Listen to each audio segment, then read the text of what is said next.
பீகுரு சொந்தங்களுக்கு வணக்கம். இன்னைக்கு நேர்காணல நம்மளோட இருப்பவர் புவிசார் அரசியல் விமர்சகர் திரு கணேஷ்குமார் அவர்கள். வணக்கம். வணக்கம். ஜெய்ஹிந்த். If US strike us, we should attack Indian cities like Delhi and Mumbai. Ex-Pakistan envoy. என்ன சிரிக்கிறீங்க? வேற எதுவும் சொல்றதுக்கு இல்லை. அவ்வளவுதான் பண்ண முடியும். வேற எதுவும் தெரியாது. அவங்க இப்போ இது வரைக்கும் பண்ணாதது ஏதாவது சொன்னா பரவாயில்ல. இதை தான் காலங்காலமா, அதாவது பாகிஸ்தானுடைய ஆரிஜினே அதுதான். பாகிஸ்தான் எதுக்காக ஆரம்பிக்கப்பட்டது அப்படின்ற ஒரு காரணம் இருக்குல்ல, அந்த காரணம் என்றோ பொய்த்து விட்டது. பாகிஸ்தான் இஸ்லாமியர்களுக்காக நாடு. இஸ்லாமியர் ஒருத்தனும் அங்கே ஒருத்தனும் நல்லா இருக்க மாதிரி தெரியல. ஓகேவா? ரிப்பப்ளிக்கும் கிடையாது. அதாவது நாடு ஆரம்பித்ததுக்கான காரணமே இல்லாமல் இன்று இருந்து கொண்டிருக்கும் ஒரே நாடு வந்து பாகிஸ்தான் தான். அதனால தீவிரவாதிகள் இன்னும் பக்கம் எடுத்துக்கலாம். உலகத்தில் இருக்க தீவிரவாதிகளோட எல்லா ஆரிஜினும் வந்து பாத்தீங்கன்னா பாகிஸ்தான் அப்படின்னு எடுத்துக்கலாம். இல்ல, அது கூட இப்ப இந்தியா டுடே கான்க்ளேவ்ல ட்ரம்ப்புக்கு ரொம்ப நெருங்கிய ஒருவங்க வந்து சொல்லியிருக்காங்க, பயங்கரவாதிகளை தீவிரவாதிகளை பிற நாடுகளுக்கு உலகத்துக்கே உற்பத்தி செய்வது பாகிஸ்தான் சொல்லியிருக்காங்க. கண்டிப்பா. ஏன்னா இந்தியா வந்து எல்லா நாடுகளுக்கும் சிஇஓவை ஏற்றுமதி செய்கிறது. இந்த பிக் டெக் கம்பெனிஸ்ல எல்லாத்துலயும் வந்து பாத்தீங்கன்னா சுந்தர் பிச்சை, சத்யம், சிவம் சுந்தரம் எல்லாம் போய் எக்ஸ் எல்லாத்துலயும் நம்ம ஆளுங்க டாப் லெவல்ல இருந்திருக்காங்க முன்னாடி. இது இந்தியா வந்து ஏற்றுமதி பண்றது தலைமை எப்படி பண்ணுதுன்னா, இவங்க வந்து பயங்கரவாதிகளை தான் ஏற்றுமதி பண்றாங்க. உலகத்துல நம்மளுடைய மாண்புமிகு வெளியுறவுத்துறை அமைச்சர் ஜெய்சங்கர் சொல்லுவார், உலகத்துல நடக்கிற எல்லா தீவிரவாதத்தோடைய கயிறு எல்லாம் போட்டு எல்லாத்தையும் கோர்த்து கொண்டு வந்து ஒரு இடத்துல பாயிண்ட் பண்ணீங்கன்னா அது பாகிஸ்தான்ல தான் முடியும். ஸோ அதனால இது வந்து புதுசெல்லாம் கிடையாது. பாகிஸ்தானுடைய என்ன சொல்றது, ஆரம்பமே இதுதான். இந்தியாவை 100 துண்டாக வெட்டுவோம். இப்ப துரந்தர் 2 வேற வந்திருக்கு. ரொம்ப நல்லா இருக்கு படம், தயவுசெய்து பாருங்க. ஓகேயா? பார்ட் 1ல காமிக்கும் போது டேரக்டாவே அதை வந்து எப்படி பண்றதுன்னே காமிச்சிருப்பாங்க இந்த படத்துல. அதாவது ப்ளீட் டு டெத், அதாவது ஒரே ஏக்மார் தோ துக்கடெல்லாம் கிடையாது. சின்ன பிளேடு எடுத்து கொஞ்சம் கொஞ்சமா கீறி ரத்தம் போக விட்டு சாவடிக்கிறது தான் அவங்களோட எண்ணம். அந்த எண்ணம் ரொம்ப நல்ல எண்ணம் இல்ல, அதனாலதான் நாடு குட்டி சேவரா போயிருக்கு. அந்த எண்ணத்துக்கு ஏகப்பட்ட தடவை நம்மள அடிச்சிருக்கோம். ஆமா, என்ன கார்கில் வாரா இருக்கட்டும், இல்ல இப்ப தாலிபானே அடிக்கிறாங்க. இப்ப தாலிபான் அடிக்கிறாங்க, உரி அட்டாக், ஆபரேஷன் சிந்தூர், பொழந்தாச்சு. அப்படி இருந்து இவங்க சொல்றாங்கன்னா எந்த தைரியத்துல சொல்றாங்க? ஏன் இந்த இவ்வளவு நாள் இவங்க யாரோட கழுத்துல இருந்தாங்களோ கழுத்துல இருந்து இறக்கி விடுறாங்க. இவ்வளவு நாள் அந்த நம்ம சொல்றதுதான், பரமசிவன் கழுத்துல இருந்து பாம்பு கேட்டது கருடா சௌக்கியமான்ற மாதிரி இவ்வளவு நாள் இவங்க அமெரிக்கா மேலேயும் யூகே மேலேயும் உட்கார்ந்துட்டு இருந்தாங்க. இப்ப யூகேவும் அமெரிக்காவும் கைட்டு விட போகுது பாகிஸ்தானை. அந்த நீங்க சொன்ன எல்லாத்துக்குமே முதல்ல இஃப்னு ஒண்ணு சொன்னீங்கல்ல, அது இருந்தா தானே இந்த கண்டிஷனே வரும். இஃப் கிளாஸ் தானே முதல்ல, இஃப் தென்னு தானே. So if US attacks Pakistan, அப்ப அட்டாக் பண்ண போறாங்கன்னு அர்த்தம். எதுக்கு சம்பந்தமே இல்லாம? எதுக்கு? ஒசாமா பின் லாடன் எங்க இருந்தாரு? இவ்வளவு நாள் உலகம் கம்முன்னு இருந்தது. சரி, ஈரான் கிட்ட அணு ஆயுதம் இருக்கக்கூடாது, பாகிஸ்தான் இருக்கலாமா? இதை தான் நம்ம போன வாரம் பேசும்போதும் சொன்னேன். பாகிஸ்தான் இருக்கலாமா? இன்னொரு விஷயம் சொல்றேன். 2023ஆம் வருடம் பிப்ரவரி மாசமோ மார்ச் மாசமோ லண்டன்ல ஒரு பேக்கேஜ் இன்டர்செப்ட் பண்றாங்க. ஓகே, எங்க ஆரிஜின்னா கண்ட்ரி ஆஃப் ஆரிஜின் வந்து பாகிஸ்தான். அந்த பேக்கேஜுக்குள்ள என்ன இருந்தது தெரியுமா? யுரேனியம் இருந்தது. இவங்க வந்து ஐஏஇஏன்னு சொல்லிட்டு ஒன்று உட்கார்ந்து மிச்சர் மாமா குரூப். உலகத்திலேயே மிச்சர் மாமா அப்படின்னா அது வந்து ஐநா சபையும் ஐநா சபையோட வகையறா தான் எனக்கு தெரிஞ்ச வரைக்கும். அது முக்கியமா சொல்லணும், அவ்வளவுதான். ஐநா சபையை சார்ந்து இருக்கக்கூடிய எல்லா இயக்கங்களும் ஒரு மிச்சர் மாமா. அது அமெரிக்காவுக்கு சொம்பு தூக்குறதுக்குன்னு ஒரு இயக்கமா தான் இருக்கு. யுஎன்னும் யுஎஸும் யுஎஸோடைய அடிவருடி அப்படின்னு ஐநா சபையை எடுத்துக்கலாம். இல்லைன்னா யுஎன் இஸ் மிஸ்பெல்ட் ஆஃப் யுஎஸ்ன்னு எடுத்துக்கலாம். தப்பா வார்த்தை போட்டாங்க, எஸ்ஸுக்கு பதிலாக என்னு போட்டேன்னு சொல்லிக்கலாம், அவ்வளவுதான்.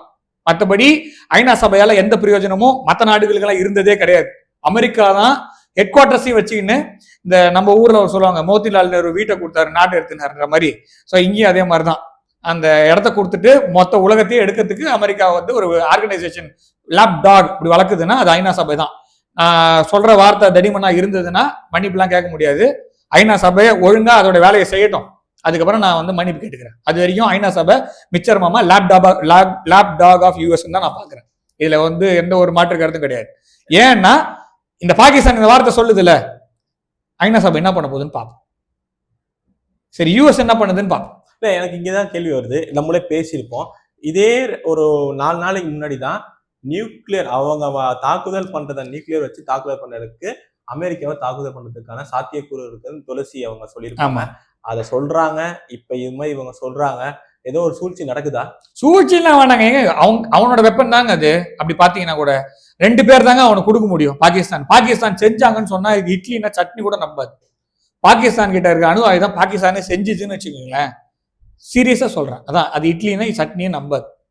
பாகிஸ்தானால எதையும் செய்ய முடியாது. பாகிஸ்தான் வாங்கி, அதாவது ஒரு பொருளை கொடுத்தா கூட அந்த பொருளை ஒழுங்கா கையாள தெரியாத ஒரு நாடு அப்படின்னா பாகிஸ்தான் தான். ஓகேவா? சீனா வந்து ஏவுகணை எதிர்ப்பு சிஸ்டத்தை கொடுத்தது. ஓகேவா? விமான எதிர்ப்பு சிஸ்டத்தை கொடுத்தது. ஆபரேஷன் சிந்தூர் போது பள்ளி இழிச்சுது. அமெரிக்கா வந்து F-16 வந்து யுக்ரைன்ல அடி வாங்குது, அது ஒரு விஷயம். அதுக்கு முன்னாடி உலகத்துல எங்கேயுமே F-16 அடி வாங்கலன்னு சொன்னாங்க. அபிநந்தன் வர்தமான் போட்டு போலக்காட்டு காட்டினார் அதை. கரெக்டா? ஸோ அப்ப F-16 வந்து அந்த விமானம் நல்ல விமானம் கூட இருக்கலாம். பாகிஸ்தான் விமானியோடைய திறமையை பாருங்க. பாகிஸ்தான் விமானிகளுக்கு ஒரு ரெப்புடேஷன் இருக்குது மிடில் ஈஸ்ட்ல, அதாவது வெஸ்ட் ஏஷியால. நீங்க எந்த நாட்டுல இருந்து வேணா போயிட்டு விமானியா சேர்ந்துடலாம், பாகிஸ்தான்ல இருந்து சேர முடியாது. ஏன்னா அங்க வந்து உங்களை வந்து அவ்வளவு பரிசோதனை செய்வாங்க. ஏன்னா அப்படிப்பட்ட விமானிகளை தான் பாகிஸ்தான் உருவாக்கி இருக்குன்றது. அப்படிப்பட்ட நாடு தான் பாகிஸ்தான். அதனால பாகிஸ்தானுக்கு திறமையின்மை அப்படிங்கிறது வந்து அவங்களோட ஜீன்லயே இருக்கு. ஓகேவா? அதனால பாகிஸ்தானை பொறுத்த வரைக்கும் நீங்க என்னதான் வெப்பன் கொடுத்தாலுமே அது கேவலமா தான் யூஸ் பண்ணாங்க. அந்த மாதிரி தான் இந்த அணு உலை யார் கொடுத்துருப்பாங்க? இந்த அணு ஆயுதம் ஒன்னு அமெரிக்கா கொடுத்துருப்பான், இல்ல சைனா கொடுத்துருப்பான். ஆபரேஷன் சிந்தூர் போது கிரணமலையில போட்டு அடிச்சோம்ல, அப்ப அடிக்கும் போது எல்லாரும் வேடிக்கை பார்த்தாங்கல்ல. சைனா கூட கம்முன்னு தான் இருந்தான். அமெரிக்கா தான் ரொம்ப ரொம்ப கதறி அழுதுது. ஐரோப்பிய ஒன்றிய நாடுகளும் அமெரிக்கா வந்து ரொம்ப கதறி அழுதுது, அடிச்சிட்டாங்க. அப்புறமா ஈஜிப்ட்ல இருந்து சிலதெல்லாம் ஏர் லிஃப்ட் பண்ணி கொண்டு வந்து கொட்டலான்னு. ஸோ எதுக்காக இவ்வளோ கதறாங்க?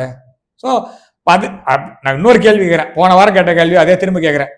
இந்தியா டெஸ்ட் பண்ணி 16 நாள் கழிச்சு பாகிஸ்தான் டெஸ்ட் பண்ணுது. இந்த 16 நாள் சிஏஏ என்ன பண்ணியிருந்தாங்க? இன்னைக்கு துளசி கப்பாடு இருக்காங்கல்ல, இவங்க இடத்துல வர ஒருத்தவங்க இருந்திருப்பாங்களா அந்த சமயத்துல? அந்த 15 நாளும் அவங்க தானே இருந்திருப்பாங்க, நடுவுல எல்லாம் மாறல. சரியா? அப்ப அவங்க என்ன பண்ணியிருந்தாங்கன்னு கேட்கிறேன். ஸோ அன்னைக்கு விட்டுட்டீங்கல்ல, இன்னைக்கு ஒண்ணு இருக்காம போயிருக்கும். we have neutralized them, அவ்வளவுதான். எனக்கு தெரிஞ்ச வரைக்கும் அணு உலை அப்படி அணு ஆயுதம்னு வச்சிருந்தாங்கல்ல, அது எல்லாமே போயிடுச்சுன்றத என்னுடைய தனிப்பட்ட கருத்தை நான் வைக்கிறேன். அதை சும்மா பாகிஸ்தான் மூடி மறைப்பதற்காக தான் இது மாதிரிலாம் பேசிட்டு தீர்றாங்களே தவிர maybe we have done them அப்படிதான் நான் பாக்குறேன். இல்ல, ஆபரேஷன் சிந்தூர், உரி அட்டாக்கு, பாலக்கோட் ஸ்ட்ரைக்கு இவ்வளவு வாங்கி இவங்க சொல்றாங்க. இன்னும் ஒரு தடவை தொட்டா பாகிஸ்தான் என்ன ஆகும்? அதாவது வடிவேலு காமெடி ஒன்று வரும் பாத்துறீங்களா? இந்த Sundar C sir, Vadivel sir ஒரு காமெடி ஒன்று, ஏன் ஏரியாவுக்கு வாடானா உன் வீட்டுக்குள்ளே வந்தாச்சு பெண்ணாடான்ற மாதிரி. ஆபரேஷன் சிந்தூர் போது அவன் சந்து போந்துல பூந்து அடிச்சிட்டோம். டு பி ஃப்ராங்க், அவனோட எல்லா ஏர்பேஸும் அவுட்டு. ஈரான் வரைக்கும் ஏர் சுப்பீரியாரிட்டி இருந்தது. டிஜிஎம்ஓ வந்து காலில் வந்து கெஞ்சி கதறி இதோட நிறுத்திங்க, திருப்பி அடிக்கிறதுக்கு எதுவும் இல்லை சாமி அப்படின்ற மாதிரி தான் வந்தது. உண்மையிலே திருப்பி அடிக்கிறதுக்கு மீன்ஸ் நீ அடிச்சேன்னா நான் திரும்பி அடிக்கணும்ல, அப்பதானே ஒரு இது இருக்கும். திரும்ப அடிக்கிறதுக்கு என்கிட்ட எந்த மெஷர்ஸும் இல்லை, எந்த மீன்ஸுமே இல்லை. அவ்வளவுதான், இதோட அண்டர் அரெஸ்ட்னு சொல்லி டிஜிஎம்ஓ லெவல்ல சொன்னதுனால தான் ஒழிஞ்சு போகுதுன்னு விட்டோம். இதை நாமளும் சொல்ல, இதை வந்து சுவிட்சர்லாந்துல இருக்கக்கூடிய ஆராய்ச்சி நிறுவனம், ராணுவத்திற்கான ஆராய்ச்சி நிறுவனம் எழுதிட்டாங்க, ஆர்டிக்கலே எழுதிட்டாங்க. இவனுங்க ஊந்து காலில் ஊந்து கதறினது. ஸோ இதுல இதுக்கு மேல என்ன பண்ணணும்னா, லாகூர் ஸ்டேஷன் போலீஸ் ஸ்டேஷன் முன்னாடி போட்டோலாம் இருக்கு தெரியல, கராச்சி எல்லாம் பிடிச்சது அதெல்லாம் இருக்கு ரெக்கார்ட்ஸ். நாம வந்து இந்திரா காந்தி அவர்கள் பண்ண ஒரே தப்பு என்ன தெரியுமா? பிடிச்சதை கொடுத்தது மாத்திரம் தான். அன்னைக்கே வந்து சிலதெல்லாம் பண்ணியிருந்தோம்னு வச்சுக்கோங்களேன், இன்னைக்கு இந்த மாதிரி இருக்க முடியாது. சிம்லா அக்ரிமெண்ட் போட்டது மிகப்பெரிய தவறு. இதுதான் நான் பாக்குறேன். அதனாலதான் இந்த மாதிரி இந்த பேச்செல்லாம் நம்ம கேட்க வேண்டியது தலையெழுத்தா இருக்கு நம்மளுக்கு. இதுல இன்னொன்னு வந்து என்னன்னா, இதே இப்ப சொன்னார்ல எக்ஸ் என்வாய், அவரை தான் இஃப்தான் நோம்புக்கு காங்கிரஸ் 2015 சோனியா காந்தி அவர்கள் தலைமையில இங்க நடத்துறாங்க. அதுக்கு அவரை வந்து சிறப்பு விருந்தினரா இது கொண்டு வந்திருக்காங்க. ஏகப்பட்ட நம்மளோட அக்ரிமெண்ட், டெரரிசம் வந்து கோஆபரேட்டிவ் ஆயிருந்தா நம்ம 2 பேரும் சேர்ந்து பண்ணலான்னு இப்படி மரியாதை கொடுத்து ஒரு கட்சி அவரை விருந்தினராகவும் கொண்டு வந்து நம்ம ஒரு மனிதாபிமானத்துல நல்லா நடத்துறோம். அப்படி இருந்தும் அவங்க வந்து இன்னும் இதே சிந்தனையில தான் இருக்காங்களா? பாகிஸ்தான் திருந்தாதா? நீங்க அவங்கள விட்டுருங்க, சோனியா காந்தி எல்லாம் விட்டுருங்க, அவங்களுக்கு வந்து எனக்கு தெரியல. நரேந்திர மோடி அவர்கள் ஆட்சிக்கு வர 26 மே 2014 யாரெல்லாம் கூப்பிட்டாரு? சார்க் நாடு எல்லாரும் கூப்பிட்டாரு. பாகிஸ்தான் இருக்கா? ஆமா. யார் வந்தது? நவாஸ் ஷெரீப் வந்தாரா? இதை விட ஒருத்தர் செய்யவே முடியாது. இதை விட ஒரு அதாவது I have never seen a confident person like Narendra Modi. அவரை மாதிரி ஒரு மோஸ்ட் செக்யூர்டு பர்சனை நான் வாழ்க்கையிலேயே பார்த்ததில்லை. நான் நிறைய இன்செக்யூர் லீடர்ஸை பார்த்துருக்கேன், லோக்கல்லையும் பார்த்துருக்கேன், இன்டர்நேஷனல் லெவலையும் பார்த்துருக்கேன். ட்ரம்ப் வரைக்கும் எக்ஸாம்பிள் எடுத்துக்கலாம், ஓகேவா? மோஸ்ட் இன்செக்யூர்ட் லீடர்ஸ், அதுக்கு மத்தியில் மோஸ்ட் செக்யூர்ட் லீடர், நான் என்னோட எண்ணம் நல்லது, என்னை எதுவும் பண்ண முடியாது அப்படின்ற ஒரு அந்த மன வலிமையும் அந்த திறனும் இருக்கக்கூடிய தலைவர் நரேந்திர மோடியை நான் பார்க்குறேன். எதிரி அதெல்லாம் எவ்வளோ, இவரே வந்து மன்மோகன் சிங்கை வந்து பாகிஸ்தான் கேவலமா பேசுச்சு, ஞாபகம் இருக்கா? முதல் பதில் எங்க தெரியுமா வந்தது? பாரத பிரதமர் நரேந்திர மோடி தான் முதல்ல சொன்னாரு. அப்ப குஜராத் முதல்வர் எதிர்கட்சி, ஆனாலும் முதல் அடிச்சது நம்ம தான். மற்றவங்க எல்லாம் உண்மையிலேயே வேற மாதிரி தான் இருந்தாங்க, காங்கிரஸ் கட்சியிலேயே கிடையாது. நாம அதே பர்சனை கூப்பிட்டோம், நம்பிக்கையில தான் கூப்பிட்டோம், ஓகேவா? அதே மாதிரி நவாஸ் ஷெரீஃபோட பர்த்டேக்கு பாதி வழியில பிளைட்டை டைவர்ட் பண்ணி நேரா போய் இறங்கினார் இஸ்லாமாபாத்ல. மீட்டிங் முடிச்சுட்டு டிசம்பர் மாசம் 2016 நினைக்கிறேன், 15 16 வந்து இறங்கினார். ஸோ அப்படிப்பட்ட ஒரு ஒரு தலைவரை நம்ம வச்சிருக்கோம். மோஸ்ட் ஃபேவர்ட் நேஷன் கொடுத்துருந்துருக்கோம் பாகிஸ்தானுக்கு. இதெல்லாம் பண்ணாலுமே அது அப்படிதான் இருப்பாங்க அவங்க. சில பேர்லாம் மாற்ற முடியாது. அவங்க Pakistan has decided to be a failed state. நீங்க உங்களால மாற்ற முடியாது. ஆனா அதே நரேந்திர மோடி, நான் சொல்லிடுறேன், நரேந்திர மோடி அவர்கள் வந்து இதெல்லாம் பண்ணாரு, பேச்சுவார்த்தை நடத்தினாரு, ஊரி அதான் முன்னாடி முதல்ல பாலக்கோட்டு, அப்புறமா எல்லாம் முடிஞ்சது, ஓகேவா? இங்க விஷயம் என்னன்னா, இவ்வளவு பண்ண பிறகு இப்ப நான் பேச மாட்டேன்னு சொல்றாரு. ஏன் பேச மாட்டேன்றாரு? பாரத பிரதமர் முதல் நாளே பேச மாட்டேன்னு சொல்லியிருந்தாருன்னா நீங்க ஒரு மேல தப்பு சொல்லலாம். அவர் எல்லா விதமாவும் ட்ரை பண்ணாரு. நான் பதவி ஏற்றுக்கும் போது நீ வா, நம்ம பஸ்ஸே விட்டுருக்கோம். அதுதான் சொல்றேன், வாஜ்பாய் அவர்கள் காலத்துல இருந்து அதான் சொல்றேன் நான். வாஜ்பாய் அவர்கள் காலத்துல இருந்து இந்திரா காந்தியுமே கூட சில சமயத்துல சொல்லிப்பேன். ஏன்னா சில சமயத்துல போர் தொடர்ந்து நடத்த முடியாதுன்றதுக்காக சில டிசிஷன்ஸ் எடுத்திருக்கலாம். நான் வந்து give the benefit of doubt because she is an Indian, அவ்வளவுதான், ஓகேவா? ஆனாலும் அவங்கள பொறுத்த வரைக்கும் அப்படிதான் இருப்பாங்க, மாற்றவே முடியாது. அதனாலதான் பாரத பிரதமர் இன்னைக்கு பேச மாட்டேங்கிறாரு, உங்ககிட்ட பேசி பிரயோஜனமே இல்லடா அப்படின்ற முடிவுக்கு வந்தாச்சு. சரி, இது வந்து எதிர்பார்க்கறது தானே, நம்ம எதிர்பார்த்தது தான். நம்ம வந்து ஜட்ஜ்மெண்டலா இல்லை, ஓகே? நம்ம ஜட்ஜ்மெண்டலா இருந்திருந்தோம்னா முதலே இது பாரத பிரதமர் செஞ்சிருந்தாருன்னா தப்புன்னு சொல்லியிருக்கலாம்.